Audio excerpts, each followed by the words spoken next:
Hoje, a gente vai mergulhar num dos períodos mais malucos e paradoxais da nossa história recente, os anos 80 e o comecinho dos 90. Uma época em que, por um lado, a gente vê um caos econômico completo e, por outro, uma explosão cultural que, sinceramente, é inesquecível. Para começar, imagine a seguinte situação. A pessoa recebe o salário na sexta-feira e quando chega a segunda, esse dinheiro já não compra quase nada. Parece um pesadelo, não é mesmo? Pois é, só que isso não era um pesadelo e nem uma hipótese. Foi a realidade, o dia a dia de milhões de brasileiros durante a chamada década perdida. Olha, essa frase resume tudo. O dinheiro literalmente virava pó na mão das pessoas. Entender como isso aconteceu é simplesmente fundamental para a gente entender o Brasil de hoje. Então, para a gente começar a entender essa história, a gente precisa primeiro encarar o grande vilão, um verdadeiro monstro econômico que assombrou o país. E o nome desse monstro, desse dragão, é hiperinflação. E olha, não estamos falando de um aumento de preços comum, não. A gente está falando de uma espiral tão rápida, mas tão rápida, que os preços mudavam de manhã para tarde no supermercado. Era o inimigo a ser combatido.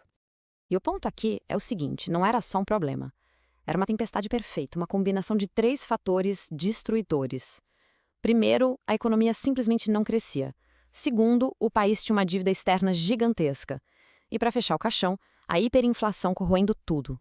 Bom, com o país pegando fogo, os governos da época tentaram de tudo, né? O que a gente vai ver agora é uma sequência de planos mirabolantes, um atrás do outro, na tentativa desesperada de domar esse dragão. 80%.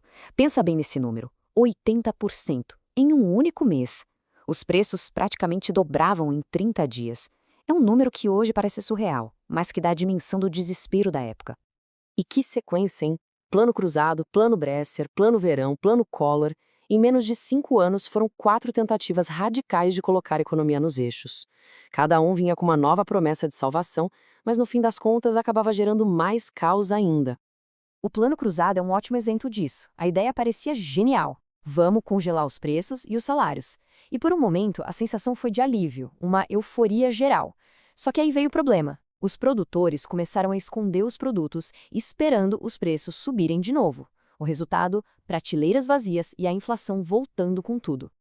E a coisa chegou num ponto, olha só que loucura, em que o próprio governo incentivou as pessoas a virarem fiscais, os fiscais do Sarney. A ideia era denunciar quem aumentasse os preços ilegalmente. Dá para imaginar as filas nos mercados não para comprar, mas para conferir etiqueta. E aí a gente chega no momento talvez mais dramático, mais traumático de toda essa década. Março de 1990. O Plano Collor vai lá e confisca a poupança. Isso mesmo. De um dia para o outro, o governo simplesmente bloqueou o dinheiro da vida inteira das pessoas com a promessa de que dessa vez o dragão da inflação ia morrer.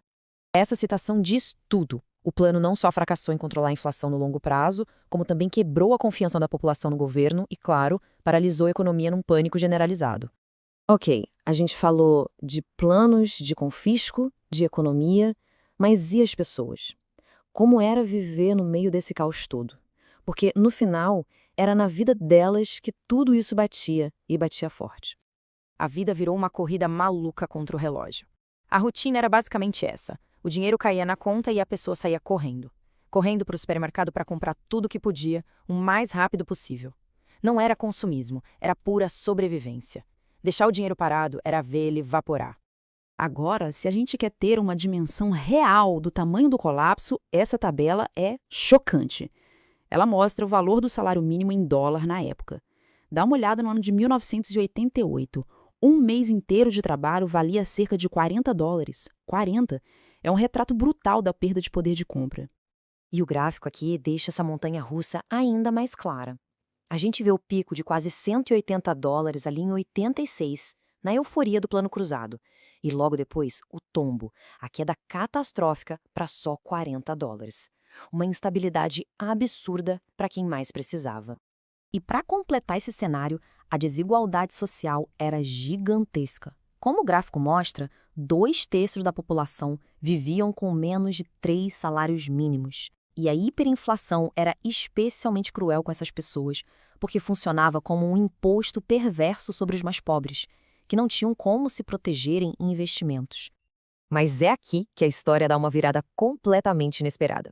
Porque enquanto a economia estava no chão, em frangalhos, algo simplesmente extraordinário acontecia na cultura. O Brasil não estava só sobrevivendo, ele estava criando de um jeito barulhento, colorido, vibrante. É só olhar para a moda da época. Se a economia era de aperto, o visual era o oposto, tudo exagerado. Ombreiras gigantes, cores neon que quase cegavam a gente, polainas coloridas, cabelos com volumes inacreditáveis. Era uma estética do excesso, quase como uma resposta, uma forma de gritar com as cores contra a dureza da realidade. E a TV? Ah, a TV era a grande sala de estar do Brasil. Era onde todo mundo se encontrava. Tinha a novela Vale Tudo, que literalmente parava o país para saber quem tinha matado Odete Roitman. Tinha o show da Xuxa, um fenômeno. E tinha a TV Pirata, com um humor ácido que tirava sarro justamente do caos político e social que o país vivia. E a trilha sonora dessa época, inesquecível. O rock nacional estava com tudo, com bandas como Legião Urbana, Titãs, Barão Vermelho, que se tornaram a voz de uma geração. Ao mesmo tempo, os ícones do pop internacional como Michael Jackson e Madonna tocavam em todo lugar. E claro, a gente ainda exportou a lambada para o mundo inteiro. Então, no fim das contas, como é que a gente entende um período tão maluco, tão cheio de contradições? A resposta, eu acho, tá na palavra resiliência. A pergunta que fica é: foi uma década perdida para a economia ou uma década de ouro para a cultura? Talvez a grande questão não seja ter que escolher um lado. A verdade, a complexa verdade do Brasil, é que foi as duas coisas ao mesmo tempo. Um tempo de dificuldade imensa que, paradoxalmente, forjou uma identidade cultural tão forte, tão vibrante, que o eco dela a gente sente até hoje.